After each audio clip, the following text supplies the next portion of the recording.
جس آیت مقدسہ کی تلاوت کا شرف حاصل کیا سورہ قصص کی آیت ہے۔ سورہ قصص قرآن مجید کے 20ویں پارے میں ہے، اور جس آیت مقدسہ کی تلاوت کا شرف حاصل کیا وہ سورہ قصص کی آیت نمبر 28 ہے، اور اس کا ایک حصہ ہے جو ہم نے تلاوت کرنے کا شرف حاصل کیا۔ سورہ قصص کی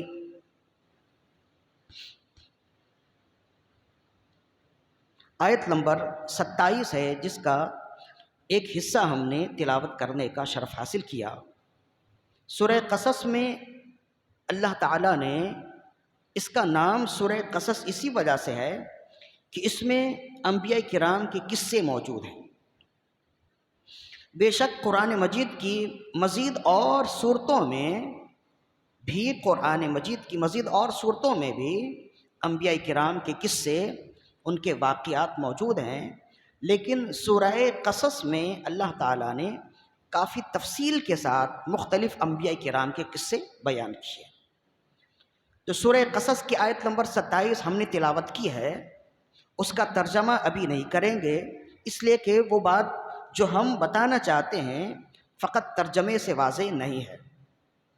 سورہ قصص میں آپ نے سمجھ لیا کہ اسے قصص اسی وجہ سے کہتے ہیں، اس سورت کا نام اسی وجہ سے سورہ قصص ہے کہ اس میں انبیاء کرام کے قصے ہیں۔ اور سب سے پہلے اللہ تعالیٰ نے سورہ قصص میں جس نبی کا قصہ بیان فرمایا وہ اللہ کے نبی، اللہ کے کلیم حضرت موسیٰ علیہ نبینا و علیہ الصلوۃ والسلام ہے۔ اور بے شک حضرت موسیٰ علیہ الصلوۃ والسلام کا ذکر مزید اور صورتوں میں بھی ہے، لیکن سورہ قصص میں سب سے تفصیل کے ساتھ ہے۔ بالکل بلا مبالغہ یوں سمجھ لیجئے کہ حضرت موسیٰ علیہ السلام کا ذکر جب شروع ہوتا ہے تو 4 رکوع تک یہ پورا سلسلہ، پورا بیان چلتا رہتا ہے۔ ایک پاؤ قرآن مجید کا ایک پاؤ فقط حضرت موسیٰ علیہ السلام کے ذکر سے ہے۔ آپ کی پیدائش سے لے کے آپ کے اعلان نبوت تک، آپ کے نکاح تک، آپ کی شادی، اور پھر اعلان نبوت، آپ کے معجزات، فرعون کے دربار میں جانا، پورا تذکرہ تفصیل سے بیان کیا گیا ہے۔ تو آیت کریمہ جو ہم نے تلاوت کی ہے سورہ قصص کی آیت نمبر 27، اس میں حضرت موسیٰ علیہ السلام کا ہی ذکر ہے۔ اور اس سے پہلے کہ اس کا ترجمہ کیا جائے، اختصاراً اس کا پس منظر سمجھیے، پھر جب ہم ترجمہ کریں گے تو آپ کو بات بالکل واضح سمجھ میں آئے گی۔ معاملہ یہ ہے کہ سورہ قصص کا آغاز ہوتا ہے حضرت موسیٰ علیہ السلام کے بچپنے سے، اور اس کے بعد دوسرا رکوع شروع ہوتا ہے فلما بلغ 40 سنہ، فلما بلغ واستوى 40 سنہ، یہاں سے شروع ہوتا ہے۔ یعنی کہ آیت کا آغاز ہوتا ہے کہ جب اللہ کے نبی موسیٰ علیہ السلام بالغ ہو گئے، بڑے ہو گئے، اور آپ مضبوط ہو گئے، حتیٰ کہ آپ کی عمر 40 سال کی ہو گئی، یہاں سے پھر آپ کا آغاز ہوتا ہے۔ تو قرآن مجید میں ہے کہ حضرت موسیٰ علیہ السلام، آپ جانتے ہی ہیں کہ آپ کی پیدائش اور آپ کا بچپنا گزرا ہے فرعون کی محل میں، اس لیے کہ فرعون کو پہلے ہی معلوم ہو گیا تھا، نجومیوں نے بتا دیا تھا کہ تمہارے یہاں ایک بچہ پیدا ہوگا جو تمہاری بادشاہت کے لیے خطرہ ہوگا۔ تو وہ تمام بچوں کو یا تو پیدا ہونے کے بعد یا پیدا ہونے سے پہلے ہی بچوں کو اور بچوں کی ماں کو مار دیتا تھا۔ لیکن اللہ کی قدرت ہے کہ جب حضرت موسیٰ علیہ السلام کی پیدائش ہوئی، آپ کی والدہ بھی ڈرنے لگیں کہ فرعون کے تمام لوگ جاسوس پھر رہے ہیں، گلیوں میں، چوراہوں میں، گھروں میں جا کر تلاش کرتے۔ ان کی طرف سے دائیاں مخصوص تھیں جو گھروں میں جا کر عورتوں کو چیک کرتی کہ کہیں یہ حاملہ تو نہیں ہے۔ تو ایسی خاص اس طرح مطلب سخت سیکیورٹی میں حضرت موسیٰ علیہ السلام کی جب پیدائش ہوئی تو کہتے ہیں آپ کی والدہ نے تفکر کا اظہار کیا، تعجب کا اظہار کیا، غور فکر کرنے لگی کہ اب کیا ہوگا۔ تو اللہ تعالیٰ نے وحی فرمائی، الہام کے ذریعے سے انہیں وحی فرمائی کہ تم اس بچے کو میرے حوالے کر دو، اس بچے کو دریائے نیل میں ڈال دو، اور فکر نہ کرنا انا رادوک الیک، اور تم فکر نہ کرنا، ہم دوبارہ اس بچے کو تمہارے طرف لوٹا دیں گے۔ تو کہتے ہیں انہوں نے دریائے نیل میں ڈال دیا، اور حضرت موسیٰ علیہ الصلوۃ والسلام ایک صندوق میں بہتے ہوئے دریائے نیل کے راستے سے فرعون کے محل تک پہنچ گئے۔ فرعون وہ لا ولد تھا، نامرد تھا، اس میں بچے کی پیدائش کی قوت نہیں تھی۔ تو جب فرعون کی بیوی نے اس بچے کو دیکھا تو سینے سے لگا لیا، اور فرعون جب مارنے کے لیے لپکا تو بیوی نے کہا کہ دیکھو تمہارے ساتھ رہ کے تو بچے کی پیدائش ممکن نہیں ہے، اب یہ بچہ ہمیں مل گیا ہے تو کیوں نہ ہم اس بچے کو اپنا بیٹا بنا لیں۔ تو اس طرح سے فرعون حضرت موسیٰ علیہ السلام کو پالتا رہا۔ تو حضرت موسیٰ علیہ السلام جب جوان ہوئے تو ظاہر ہے کہ آپ نے دیکھا کہ فرعون لوگوں پر سختیاں کرتا ہے، فرعون اپنے قوم کے لوگوں کو وزارتیں دیتا ہے، اپنی قوم کے لوگوں کو بڑے بڑے عہدے دیتا ہے، اور جو بنی اسرائیل ہیں، جو حضرت موسیٰ علیہ السلام کی قوم ہے بنی اسرائیل، وہ انہیں نوکر رکھتا ہے، ان کے ساتھ غلط سلوک کرتا ہے، ظالمانہ سلوک کرتا ہے، انہیں غلام بنا کر رکھتا ہے۔ تو موسیٰ علیہ السلام کو یہ دیکھ کر بڑا دکھ ہوتا، اور آپ کبھی بھی ظلم کرنے والا کوئی شخص آ جاتا تو آپ اس کا ہاتھ تھام لیتے، بنی اسرائیل کو بچاتے تھے۔ اس وقت جب آپ نے نبوت کا اعلان نہیں کیا تھا، جب آپ فرعون کے محل میں ہی فرعون کے ایک طرح سے منہ بولے بیٹے بنے ہوئے تھے، اس وقت بھی آپ کے دل میں رحم، ظاہر ہے کہ آپ اللہ کے نبی تھے، بچپن میں اگرچہ آپ نے نبوت کا اعلان نہیں فرمایا، لیکن ہمارا عقیدہ تو یہ ہے کہ نبی تو پیدائشی نبی ہوتا ہے نا، تو آپ بنی اسرائیل کی طرفداری کرتے۔ اگر کوئی قبطی یہ فرعون کے گھر والے تھے، فرعون کی نسل سے جتنے لوگ تھے، تو اس کے قبیلے کے جتنے لوگ تھے انہیں قبطی کہتے۔ تو اب حضرت موسیٰ علیہ السلام جب جوان ہوئے تو پھر یہ واقعہ شروع ہوتا ہے سورہ قصص کا۔ جب آپ ایک جگہ جانے لگے تو کہتے ہیں کہ آپ نے دو بندوں کو لڑتے ہوئے دیکھا، ایک قبطی تھا یعنی فرعون کی نسل سے ایک شخص تھا، ظاہر ہے کہ اس کی پہنچ زیادہ تھی، اس کا روب زیادہ تھا، اس کی حکومت چل رہی تھی، اور دوسری طرف ایک بنی اسرائیل تھا جو مزدور تھا، وہ قبطی اس بنی اسرائیل کو مار رہا تھا۔ تو کہتے ہیں بنی اسرائیل نے حضرت موسیٰ علیہ السلام کو پکارا، وہ جانتا تھا کہ یہ بہت رحم دل ہیں، یہ کسی پر ظلم نہیں ہونے دیتے۔ تو جب پکارا حضرت موسیٰ علیہ السلام وہاں پہنچے، اور پہنچنے کے بعد معلوم ہوا کہ یہ قبطی اس پر ظلم کرتا ہے۔ جب آپ نے اسے روکنا چاہا تو وہ مزید اور بگڑ گیا، تو حضرت موسیٰ علیہ السلام نے غصے میں آ کر اسے ایک گھونسا مار دیا۔ ایک گھونسا مارنا تھا، وہ مر گیا۔ تو حضرت موسیٰ علیہ السلام آپ کو یہ تصور نہیں تھا کہ یہ میرے ایک گھونسے سے مر جائے گا، لیکن گھونسا مارتے ہی وہ مر گیا۔ تو پھر حضرت موسیٰ علیہ السلام جو قرآن مجید میں ہے، آپ نے فرمایا یہ شیطان کی طرف سے ہے، اور پھر اپنے رب سے توبہ کی، فغفر لہ، اور رب نے ان کی بخشش فرما دی، انہیں درگزر فرما دی، اس لیے کہ یہ غیر ارادی طور پر ہوا نا۔ تو کہتے ہیں اب حضرت موسیٰ علیہ السلام وہاں سے چلے، اب لوگ تلاش کرنے لگے کہ بھائی ہمارے اس شخص کو کس نے مار دیا۔ تو چلتے چلتے خبر مل گئی کہ حضرت موسیٰ نے اس شخص کو مارا ہے۔ تو کہتے ہیں فرعون نے حضرت موسیٰ علیہ السلام کو گرفتار کرنے کے لیے ایک بڑا لشکر بھیجا۔ تو کہتے ہیں کہ انہی لوگوں میں سے حضرت موسیٰ علیہ السلام کا بھی ایک خیر خواہ تھا۔ تو کہتے ہیں کہ اس نے پہلے سے آ کر ہی حضرت موسیٰ علیہ السلام کو بتا دیا کہ فرعون آپ کو گرفتار کرنا چاہتا ہے، اس نے اپنے لوگ بھیجے ہیں، سپاہی بھیجے ہیں، اس سے پہلے کہ وہ لوگ آپ کو پکڑ لیں آپ یہاں سے نکل جائیں۔ تو کہتے ہیں پھر حضرت موسیٰ علیہ السلام وہاں سے نکلے، اور کہاں چلے؟ جب آپ جانے لگے تو آپ نے دعا کی کہ میں یہاں سے نکلتا ہوں، میرا رب مجھے راہ دکھا دے گا، ان ربی سیہدینی، بے شک میرا رب مجھے راہ دکھا دے گا۔ تو اب آپ چلے، وہاں سے چلے، مصر سے چلے، اور چلتے گئے، کئی ہفتوں کا سفر کر کے ایک جگہ پہنچے جس جگہ کا نام مدین ہے، آج بھی وہ جگہ موجود ہے۔ مصر سے کئی ہفتوں کا سفر کرتے ہوئے وہاں تک پہنچے۔ اچھا، وہ جو مدین کا علاقہ تھا یہ ایک ایسا علاقہ تھا جو علاقہ فرعون کے تسلط سے آزاد تھا، وہاں فرعون کی حکومت نہیں تھی۔ تو حضرت موسیٰ علیہ السلام وہاں پہنچ گئے۔ ولما توجہ تلقاء مدین قال عسى ربی ان یہدینی سواء السبیل۔ جب آپ مدین کی طرف چلنے لگے آپ نے فرمایا ان قریب میرا رب مجھے راہ دکھا دے گا۔ جب آپ مدین پہنچے تو ظاہر ہے کہ آپ ان کے لیے انجانے تھے اور مدین کے لوگوں کے لیے آپ انجانے تھے، تو آپ ایک جگہ پہنچے پانی کی تلاش میں۔ جب کنویں کے قریب پہنچے تو آپ نے دیکھا کہ بہت سے لوگ ہیں جو اپنی بکریوں کو کنویں سے پانی نکال کر پلا رہے ہیں۔ تو حضرت موسیٰ علیہ السلام بھی ٹھہر گئے کہ جب یہ اپنی مویشیوں کو پانی پلا کر فارغ ہو جائیں گے تو کچھ میں بھی پانی پی لوں گا۔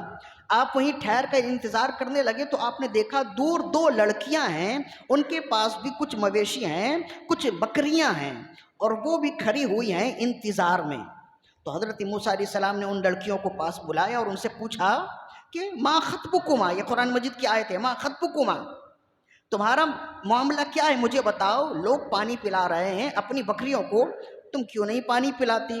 انہوں نے کہا کہ ہمارا باپ و ابونا شیخ کبیر، ہمارا باپ بہت ہی ضعیف ہے، اس وجہ سے ہم بکریاں چراتی ہیں، اور چونکہ یہ مرد ہیں اور یہ بڑے ظالم ہیں، جب تک یہ اپنی بکریوں کو پانی نہ پلا دیں ہمیں موقع نہیں دیتے، لہذا ہم تو شام تک انتظار کرتے ہیں کہ جب ایک ایک کر کے ہر ایک اپنی بکریوں کو اپنی مویشیوں کو پانی پلا لیتا ہے، پھر ہماری باری آتی ہے اور پھر ہم پانی پلاتی ہیں، اس لیے کہ ہم تو لڑکیاں ہیں، ہم تو ان سے مقابلہ نہیں کر سکتی۔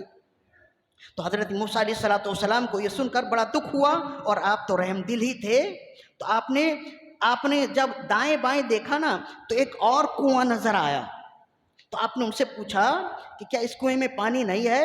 تو انہوں نے کہا ہاں اس کنویں میں پانی تو ہے، لیکن ایک عرصہ ہو گیا اس کنویں پر ایک بڑا سا پتھر رکھا ہے، چٹان رکھا ہے، کوئی اس چٹان کو ہلا ہی نہیں سکتا، اگر یہ کنواں بھی قابل استعمال ہو جائے تو پھر یہ ہے کہ ہمارے لیے بھی آسانی ہو جائے۔ تو کہتے ہیں پھر حضرت موسیٰ علیہ السلام وہاں پہنچے، ایک ہفتے کے بھوکے پیاسے تھے۔ حضرت موسیٰ علیہ السلام نے اس ایک چٹان کو، جس کے بارے میں مفسرین نے لکھا کہ 10 بندے بھی نہ ہلا سکیں، حضرت موسیٰ علیہ السلام نے اس ایک چٹان کو فقط اپنی طاقت سے ہلا دیا اور اس کنویں کا منہ صاف کر دیا، تو نیچے سے پانی بھی صاف نظر آیا۔ تو حضرت موسیٰ علیہ السلام نے اس کنویں کو ان دونوں لڑکیوں کے حوالے کیا، اور پھر انہوں نے پانی پلایا، اور جب وہ پانی پلا کر چلی گئیں، اپنی مویشیوں کو پانی پلا کر چلی گئیں، جب تمام لوگ اپنے اپنے گھر چلے گئے تو کہتے ہیں حضرت موسیٰ علیہ السلام فلما تولا، جب انہوں نے پانی پلا دیا تو ایک درخت کے نیچے بیٹھ گئے اور اپنے رب سے دعا کرنے لگے، ربی انی لما انزلت الی من خیر فقیر، یا اللہ تو نے میرے لیے جو رزق اتارا ہے ابھی میں اس رزق کا بہت زیادہ طلبگار ہوں، مجھے میری روزی عطا فرما۔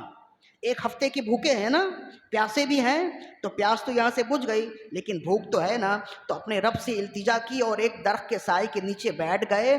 اب یہ بیٹیاں وہاں گئیں اور یہ دونوں لڑکیاں اللہ کے نبی حضرت شعیب علیہ السلام کی بیٹیاں تھیں۔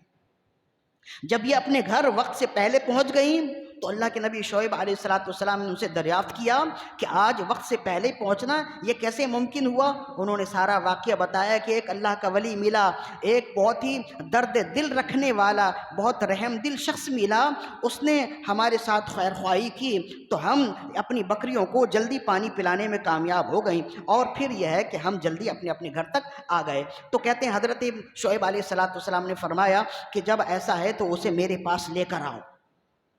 تو پھر کچھ وقت کے بعد ان میں سے ایک ان کے پاس چلتی ہوئی آئیں، ان لڑکیوں میں سے ایک حضرت موسیٰ علیہ السلام کے پاس چلتی ہوئی آئی، اور انہوں نے کہا قالت احداہما، انہوں نے کہا کہ میرے والد صاحب تمہیں بلاتے ہیں، میرے والد صاحب تمہیں بلاتے ہیں تاکہ تم نے ہمارے ساتھ جو خیر خواہی کی ہے اس کا اجر وہ تمہیں دیں۔ تو حضرت موسیٰ علیہ السلام پھر ان کے ساتھ ساتھ چلے اور ان کے گھر تک پہنچے، تو پہنچنے کے بعد دسترخوان لگا ہوا دیکھا تو حضرت شعیب علیہ السلام نے ان سے فرمایا کہ گفتگو اور جان پہچان تو ہم بعد میں کریں گے، کھانے کا وقت ہے، پہلے آپ تناول فرمائیں۔ تو حضرت موسیٰ علیہ السلام نے فرمایا میں ہرگز اس کھانے میں سے نہیں کھاؤں گا۔ تو کہنے لگے کیوں؟ تو کہا کہ کہیں ایسا نہ ہو کہ ہم نے آپ کے ساتھ جو خیر خواہی کی ہے اس کا بدلہ ہو جائے؟ حالانکہ میں نے آپ کے ساتھ، آپ کی بکریوں کے ساتھ، بچیوں کے ساتھ جو خیر خواہی کی وہ تو اللہ کی رضا کے لیے کیا ہے نا، تو مجھے بدلہ اللہ سے ہی چاہیے۔ اگر میں نے آپ کا کھانا کھا لیا تو کہیں یہ اس کام کا بدلہ نہ ہو جائے۔ تو وہ بھی اللہ کے نبی تھے، وہ فرمانے لگے یہ میں آپ کو اس کام کے بدلے کے عوض نہیں کھلا رہا ہوں، اصل میں یہ ہمارا خاندانی طریقہ ہے کہ کوئی مہمان آ جائے تو سب سے پہلے اسے کھانا کھلاتے ہیں۔ تو یہ آپ کے لیے خاص نہیں ہے، آپ کے علاوہ کوئی بھی مہمان آتا تو ہم دسترخوان سجائے بیٹھے ہوتے ہیں، کوئی مہمان آ جائے تو ہم اسے کھانا ضرور کھلاتے ہیں۔ اب وہ کھانا بھی کھاتے رہے اور وقص علیہ القصص، اور اپنا واقعہ بھی بیان کرتے رہے کہ میں وہاں تھا، وہاں سے اس طرح چلا اور مدین پہنچا، پھر یہاں پہنچا۔ تو جب تمام واقعہ حضرت موسیٰ علیہ السلام نے سنا دیا تو حضرت شعیب علیہ السلام نے فرمایا لا تخف، اب تم ڈرو نہیں، تم ایسی جگہ ہو جو جگہ فرعون اور فرعونیوں کے لشکر اور ان کے تسلط سے بالکل پاک ہے۔ اس جگہ فرعون کی حکومت نہیں ہے، اس کی بادشاہت نہیں ہے۔ اب جب اس کی حکومت و بادشاہت و تسلط نہیں ہے تو آپ جتنا عرصہ یہاں رہ سکتے رہیں، آپ کو کوئی روکنے والا نہیں ہے اور کوئی آپ کا نقصان نہیں پہنچائے گا۔ یہ گفتگو ہو ہی رہی تھی کہ ان کی بیٹیوں میں سے ایک نے کہا قالت احداہما یا ابت استاجرہ ان خیر من استاجرت القوی الامین۔ ان بیٹیوں میں سے ایک نے عرض کی کہ بابا جان آپ اسے مزدوری پر رکھ لیں، کہ ہم تو لڑکیاں ہیں، ہم تو مجبوری پر ہی بکریاں چرا رہی تھیں، تو کیا ہی اچھا ہو کہ اب آپ اس شخص کو، اس مرد کو، اس امین اور طاقتور شخص کو ہماری بکریاں چرانے پر امین مزدوری پر رکھ لیں۔ تو آپ کے والد نے پوچھا، جب بیٹی نے کہا کہ یہ قوی اور امین ہے، یعنی قوی بھی ہے اور دیندار بھی ہے، تو آپ نے اپنی بیٹیوں سے پوچھا تمہیں کیسے پتا چلا کہ یہ امین بھی ہے اور قوی بھی ہے؟ تو کہنے لگی کہ قوی کا اندازہ تو ہمیں اس وقت ہوا جب انہوں نے پتھر ہٹا دیا، جو پتھر 10 بندے مل کر نہیں ہٹا سکتے تھے، ان ایک نے ہٹا دیا تو ہمیں یہ یقین ہو گیا کہ یہ بہت طاقتور ہیں۔ اور امین ایسے کہ جب ہم ان کے آگے آگے چل رہے تھے راستہ بتانے کے لیے تو ہوا سے جب ہمارے بدن سے یا پاؤں کی پنڈلی سے کوئی کپڑا ہٹ جاتا تو انہیں یہ ناروا لگا، اس وجہ سے انہوں نے کہا کہ اے بیویو تم مجھ سے پیچھے چلو، کہیں ایسا نہ ہو کہ ہوا کی وجہ سے جسم سے کوئی کپڑا ہٹ جائے اور بدنگاہی ہو، بہت بہتر ہوگا کہ تم پیچھے پیچھے چلو اور اشارے سے ہمیں راستہ بتاتے رہنا۔ تو کہتے ہیں کہ ان کے اس عمل سے ہمیں معلوم ہوا کہ یہ قوی بھی ہیں اور انتہائی دیندار ہیں، امین ہیں، کہ جب وہ غیر کی بچیوں کی ایسی امانت داری کرتے ہیں تو اپنی بچیوں کی اور اپنوں کی کس طرح سے امانت داری کرتے ہوں گے۔ تو جب یہ باتیں ان کی بیٹیوں نے بتائیں تو حضرت شعیب علیہ السلام نے ان سے فرمایا انی ارید ان انکحک احدی ابنتی ہاتین علی ان تأجرنی 8 حجج۔ اے موسیٰ میں چاہتا ہوں کہ اپنی ان 2 بیٹیوں میں سے کسی ایک کا نکاح تم سے کر دوں، کسی ایک کا نکاح تم سے کر دوں۔ اب جو خطبے میں جو آیت تلاوت کی ہے نا، یہی ہے سورہ قصص کی آیت نمبر 27۔ حضرت شعیب علیہ السلام نے موسیٰ علیہ السلام کی جب خوبیاں معلوم کر لی تو آپ نے فوراً فرمایا انی ارید ان انکحک احدی ابنتی ہاتین علی ان تأجرنی 8 حجج، اور اس شرط کے ساتھ میں اپنی 2 بیٹیوں میں سے ایک کا نکاح آپ سے کرتا ہوں کہ آپ 8 سال تک میرے پاس خدمت کریں گے۔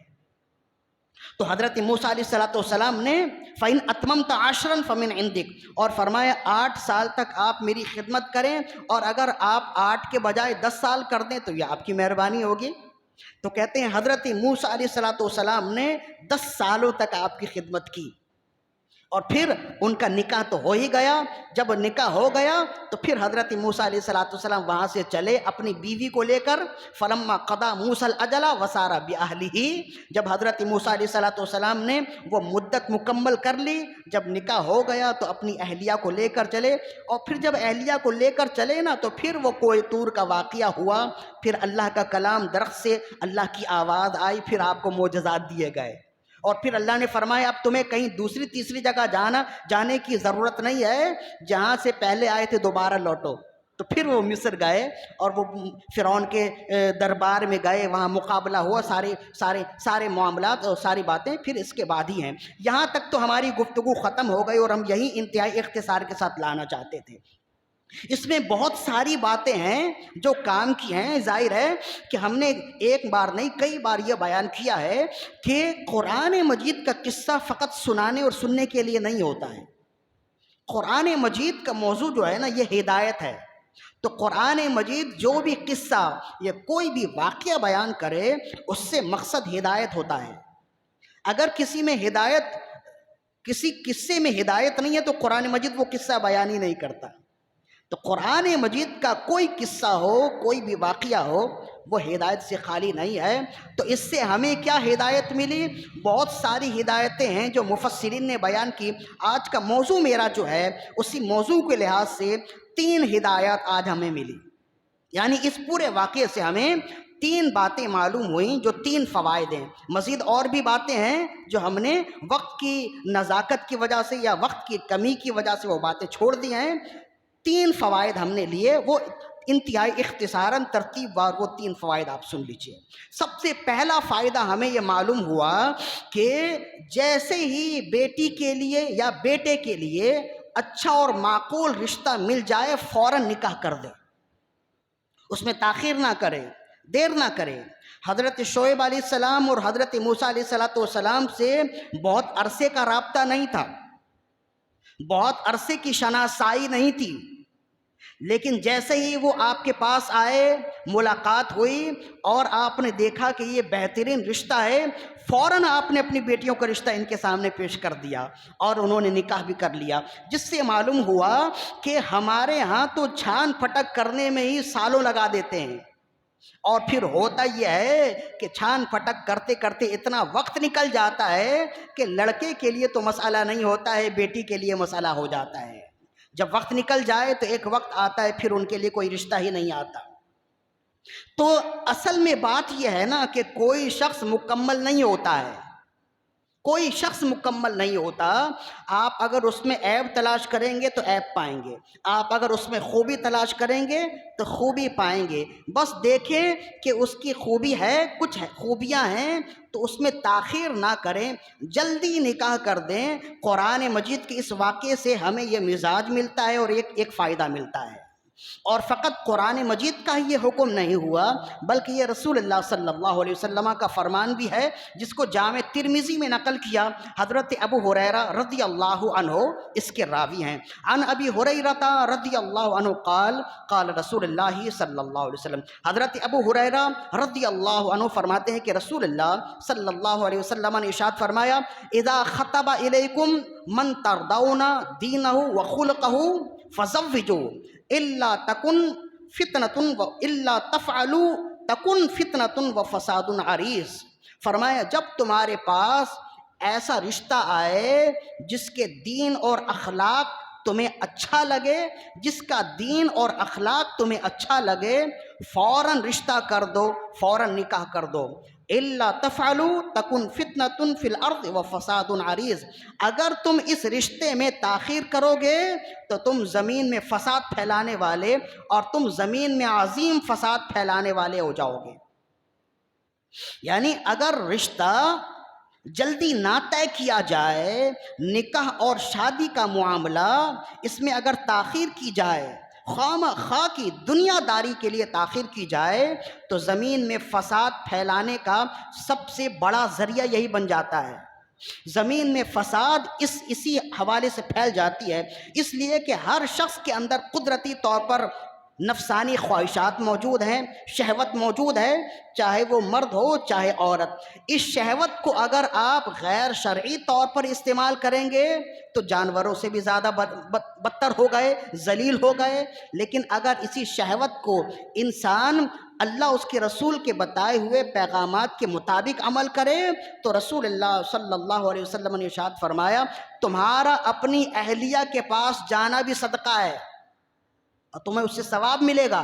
یہ بخاری شریف کی حدیث ہے۔ تو عرض کرنے لگی صحابہ کرام، یا رسول اللہ ہم تو اپنی شہوت پوری کرنے کے لیے جاتے، اس میں ثواب کیا ہے؟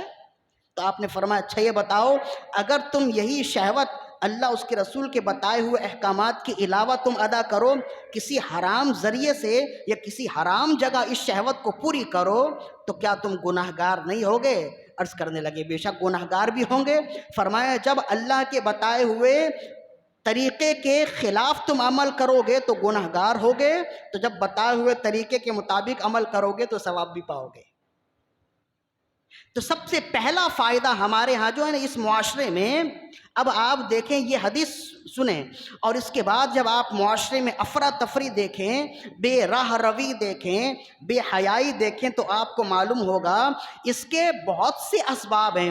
ان اسباب میں سے بہت بڑا سبب وقت پر شادی نہ ہونا ہے، جبکہ رسول اللہ صلی اللہ علیہ وسلم کا فرمان بالکل واضح ہے، جب معقول رشتہ تمہیں مل جائے تو پھر نکاح میں دیر نہ کرو، شادی میں دیر نہ کرو، کہ بیٹا جب پاؤں پر کھڑا ہو جائے جب شادی کریں گے، بیٹی جب MBBS ہو جائے جب شادی کریں گے، تو ان چکروں میں نہ پڑیں، جیسے ہی بچے شادی کے قابل ہو جائیں نکاح کر دیں، اللہ تعالیٰ اس نکاح کے سبب سے اسے پاؤں پہ کھڑا کر دے گا، یہ اللہ کا وعدہ ہے۔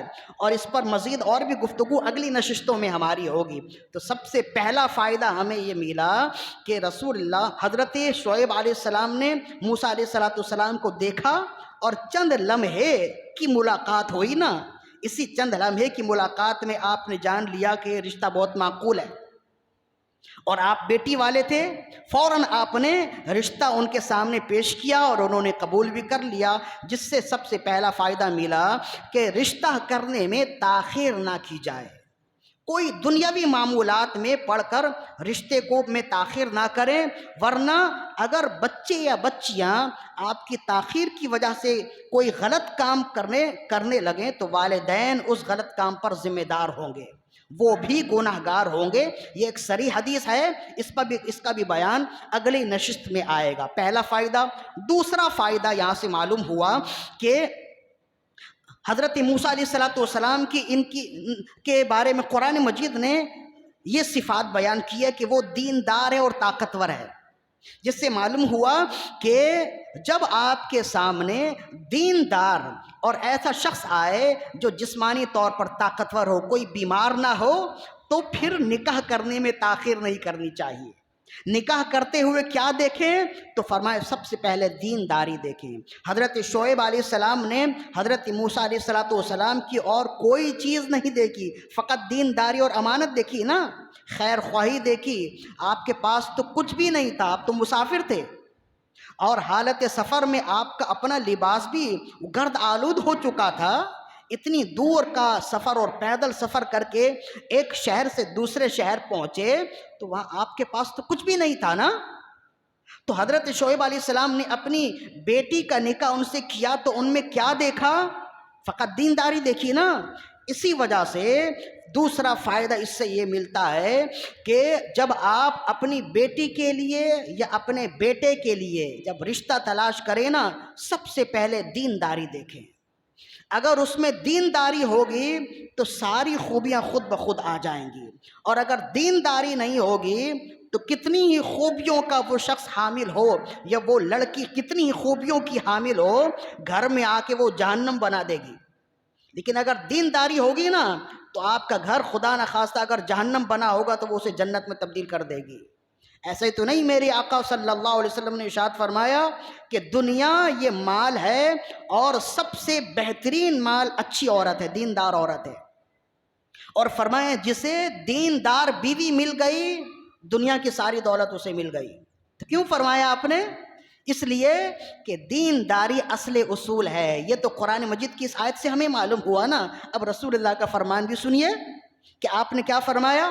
یہ امام احمد کی حدیث ہے اور امام ابن حبان نے بھی لکھا اور کئی صحابہ کرام نے اسے روایت کیا۔ فرمایا عن ابی سعید الخدری رضی اللہ عنہ قال قال رسول اللہ صلی اللہ علیہ وسلم، حضرت ابو سعید الخدری رضی اللہ عنہ فرماتے ہیں کہ رسول اللہ صلی اللہ علیہ وآلہ وسلم نے ارشاد فرمایا، آپ نے ارشاد فرمایا تنکح المرأۃ علی احدی خصال، کسی بھی شخص سے یا کسی بھی عورت سے نکاح کرنے کی 4 وجوہات ہیں، لجمالہا ومالہا ودینہا وخلقہا، اس کی خوبصورتی کی وجہ سے، اس کے مال کی وجہ سے، اس کی دینداری کی وجہ سے، اس کی اخلاقیات کی وجہ سے۔ فرمائے کسی بھی لڑکی سے یا کسی بھی لڑکے سے نکاح کرے یا رشتہ ازدواج قائم کرنے میں یہی چند اسباب ہوتے ہیں، یا تو خوبصورتی ہوتی ہے، یا مال کی لالچ ہوتی ہے، یا دینداری ہوتی ہے، یا اس کا اخلاق یا اس کی اخلاق اچھے ہیں۔ تو رسول اللہ صلی اللہ علیہ وسلم نے ارشاد فرمایا تنکح المرأۃ علی احدی خصال، کسی بھی عورت سے نکاح کرنے کے 4 اسباب ہوتے ہیں، لجمالہا و مالہا و دینہا و خلقہا، یا تو اس کی خوبصورتی کی وجہ سے، یا اس کی دولت کی وجہ سے، یا اس کی دینداری کی وجہ سے، یا اس کی اخلاقیات، اس کے اخلاق کی وجہ سے۔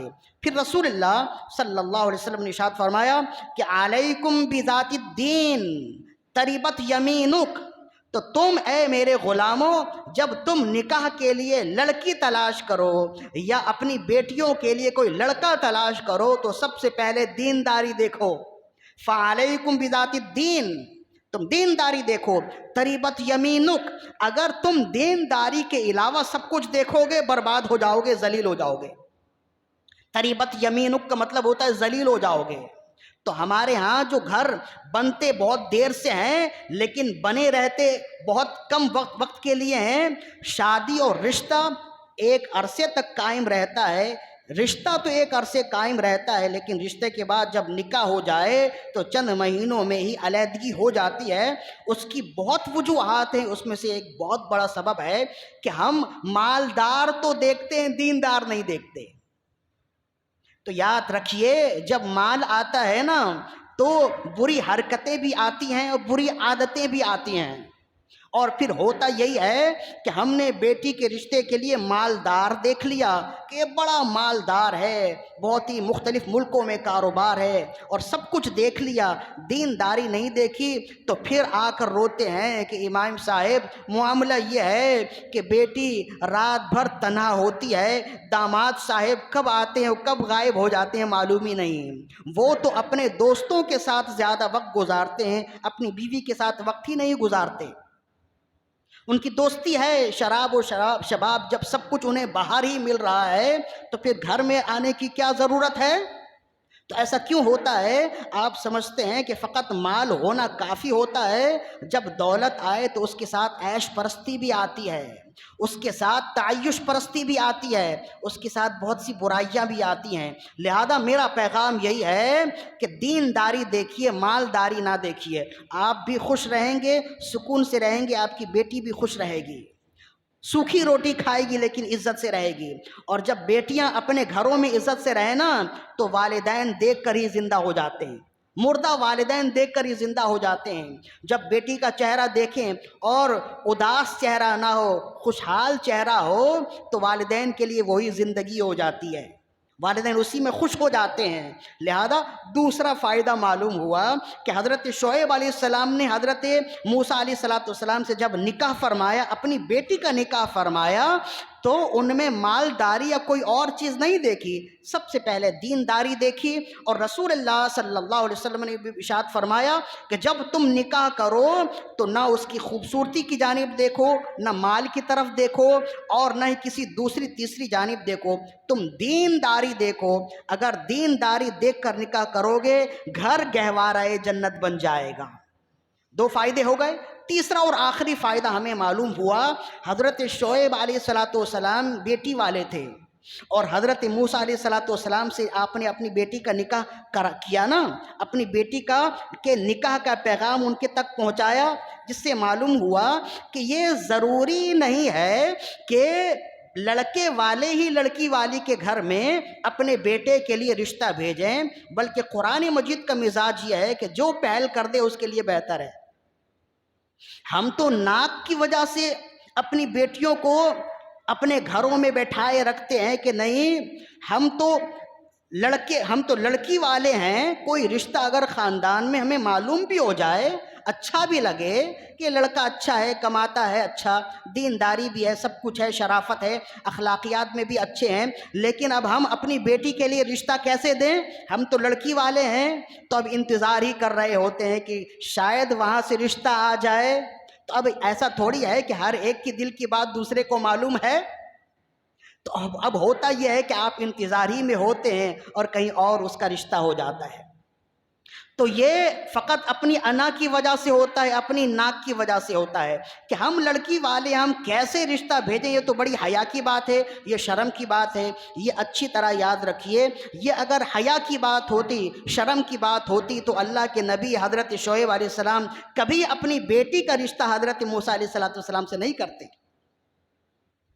ہم عجیب لوگ ہیں.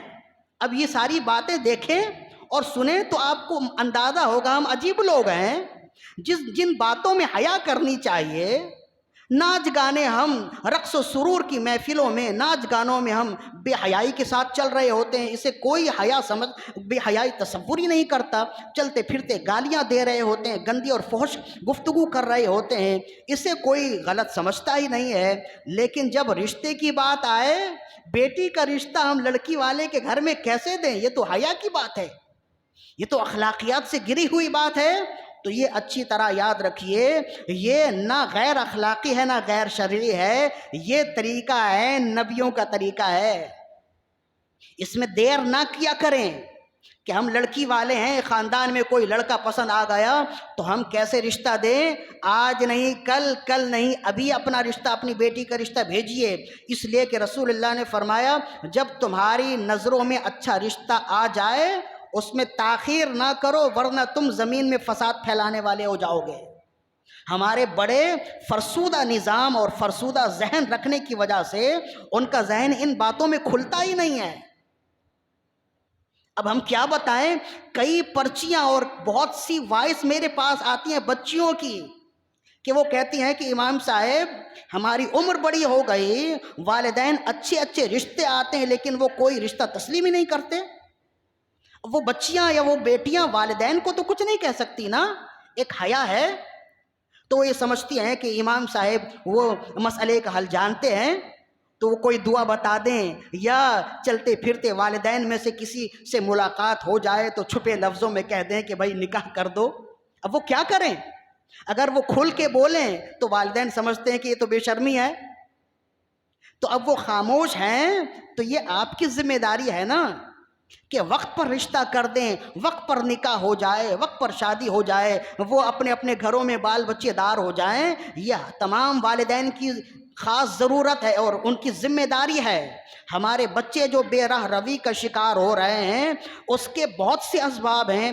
بہت بڑا سبب والدین بھی ہیں کہ وہ نہ جانے کون سا سونا چاندی تلاش کر رہے ہوتے ہیں کہ بیٹیوں کو اپنے گھروں میں رکھے ہوئے ہیں، رشتے آ رہے ہیں لیکن کوئی رشتہ انہیں سمجھ ہی نہیں آتا. اگر وہی ان کی ذات میں خرابی تلاش کریں نا تو سینکڑوں نکاح ہے. جب آپ کی ذات میں خرابی موجود ہے تو آپ کون سا سونا چاندی تلاش کر رہے ہیں؟ کون ایسا شخص ملے گا جو ایک نمبر کا ہوگا، جس کے اندر کوئی خرابی نہ ہو، کوئی کمی نہ ہو، کوئی خامی نہ ہو؟ ایسا ہے. ان کمیوں، خامیوں اور خوبیوں کے ساتھ ہی ہم نے اپنانا ہوتا ہے. لہذا دوسرا پیغام یہ ہوا کہ یہ جو ہے نا، یہ ناک کی بات، یہ اب اسے ہٹا دیجئے، اپنی زندگی سے نکال دیجئے کہ رشتہ تو ہمیں اچھا لگتا ہے، لڑکا بھی اچھا ہے، لیکن ہم کیا کریں، ہم تو لڑکی والے ہیں. ہم نے اپنے بزرگان دین کو پڑھا ہے، وہ تو جب بیٹی بالغ ہو جائے نا مسجد میں اعلان کر دیتے تھے کہ بھائی میری بیٹی بالغ ہو گئی ہے، کوئی اگر نکاح کرنا چاہتا ہے تو مجھ سے رابطہ کرے. اگر ہمارے یہاں ایسا ہو تو یہ تو کہیں گے یہ تو بندہ تو بڑا بے حیا ہو گیا. لیکن آپ نے نکاح تو کرنا ہے نا، بیٹی کو گھر میں رکھنا تو نہیں ہے نا. تو جو شخص مسجد میں نماز پڑھنے والا ہے اس سے بڑا دیندار کون ہوگا؟ آپ اپنی بیٹی کا رشتہ اگر بازاروں میں تلاش کریں گے تو ویسے ہی ملے گا، لیکن اگر مسجد میں تلاش کر رہے ہیں تو دینداری مسجد میں آتا ہے نا. تو یہ باتیں ہماری ذہنوں میں آتی کیوں نہیں ہیں؟ ہم کیوں رشتہ کرنے میں یا اپنی بیٹی کا ہاتھ کسی دوسرے کے ہاتھ میں تھمانے میں کیوں تاخیر کرتے ہیں؟ جس قدر زیادہ تاخیر کریں گے آپ گناہگار ہوں گے، فساد فی الارض کے ذمہ دار آپ ہوں گے. 2 فائدے ہو گئے. تیسرا اور آخری فائدہ، یہ تو اب تو وقت تو ختم ہو گیا ورنہ فوائد اس میں مزید بھی ہیں. انشاءاللہ اگلی نشست میں اسی فائدے کے تحت ہم مزید اپنی گفتگو کریں گے. آج کی گفتگو اتنی رہنے دیجئے. ہم نے آج کی گفتگو میں چند باتیں سمجھانے کی کوشش کی ہے۔ چونکہ یہ موسم بھی، یہ جو سیزن ہے نا، یہ شادیوں کا سیزن ہے، اس میں جب بعض لوگ شادی کر رہے ہوتے ہیں، نکاح کر رہے ہوتے ہیں، اور بعض لوگ نکاح کے لیے رشتے تلاش رہے ہوتے ہیں، تو ان تمام باتوں میں ہم نے خیال کیا کرنا ہے؟ سب سے پہلے تو رسول اللہ صلی اللہ علیہ وسلم کے فرمان کے مطابق جب اچھا اور معقول رشتہ مل جائے تو اس میں ہرگز تاخیر نہ کریں۔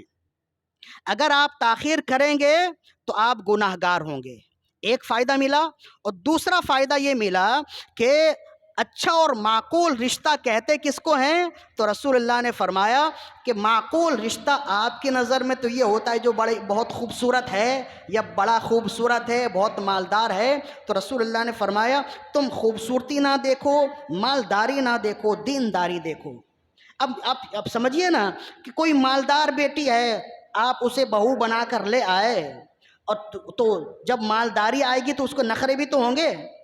تو پتہ چلا کہ آپ کا گھر جو بہت ہی بھائیوں کے ساتھ ملا ہوا تھا، اس نے چند دنوں میں جہنم بنا دیا۔ نہ وہ ساس کو پوچھتی ہے، نہ سسر کا خیال رکھتی ہے، اور نہ ہی اپنے شوہر کا صحیح طور پر خیال کرتی ہے۔ تو اچھا بھلا گھر آپ کا تھا، وہ تو جہنم بن گیا نا۔ تو جب وہ ایسا ہو گیا تو آپ کو اس کے مال سے کیا فائدہ ہوا؟ لیکن اگر دینداری ہوگی، والدین نے بیٹی کو دین سکھایا ہوگا، وہ گھر آئے گی تو تمام کے حقوق بھی ادا کرے گی، اپنے شوہر کا حق بھی ادا کرے گی، گھر میں جتنے لوگ ہیں تمام کے حقوق بھی ادا کرے، تو وہ گھر جو کل تک فتنہ و فساد کی جگہ تھی، وہ ایک عورت گھر میں آ جائے تو سب کو ایک جگہ سمیٹ دیتی ہے، سب کے دلوں میں ایک دوسرے کے لیے محبت ڈال دیتی ہے۔ تو یہ ہوگا نا، تو دینداری تو بہتر ہوئی نا مالداری کے مقابلے میں۔ دو فائدے، اور تیسرا فائدہ یہ ہمیں نکلا کہ جب اچھا رشتہ آ جائے، نظر آ جائے، تو یہ نہ دیکھیں کہ ہم تو لڑکی والے ہیں، ہم رشتہ کیسے پہنچائیں۔ اگر آپ لڑکے والے ہیں تب بھی رشتہ پہنچانے میں جلدی کریں، اور اگر آپ لڑکی والے ہیں تب بھی حیا نہ کریں کہ ہم لڑکی والے ہیں، لڑکے والے کے گھر میں اپنی بیٹی کا رشتہ لے کر کیوں جائیں؟ انکار ہی ہوگا نا۔ تو کیا لڑکے والے آتے ہیں تو کبھی انکار نہیں ہوتا؟ انکار تو ہو ہی جاتا ہے نا، وہ ان کی مرضی ہے۔ آپ کا کام ہے اللہ اس کے رسول کے بتائے ہوئے پیغام کے مطابق جب آپ جائیں تو یہ ضرور کہیں کہ ہم آپ کے پاس اللہ کے فرمان اور اللہ کے نبی کے فرمان کے مطابق اپنی بیٹی کا رشتہ لینے کے لیے آئے، دینے کے لیے آئے۔ جب آپ یہ کہیں گے نا تو سامنے والا بھی سمجھ جائے گا کہ یہ دیندار ہے اور اللہ اس کے رسول کے فرمان سے کے مطابق یہ ہمارے پاس آیا ہے، تو آپ کی عزت افزائی ہوگی۔ یہ چند باتیں ہیں جو سمجھنے کی باتیں ہیں، اور فقط سمجھنے کی نہیں بلکہ عمل کرنے کی باتیں۔ مزید اس پر گفتگو ہے، وہ اگلی نشست میں ہوگی۔ اللہ تعالیٰ سے دعا ہے کہ ہماری آج کی حاضری اپنی بارگاہ میں قبول و مقبول فرمائے۔ وما علینا الا البلاغ۔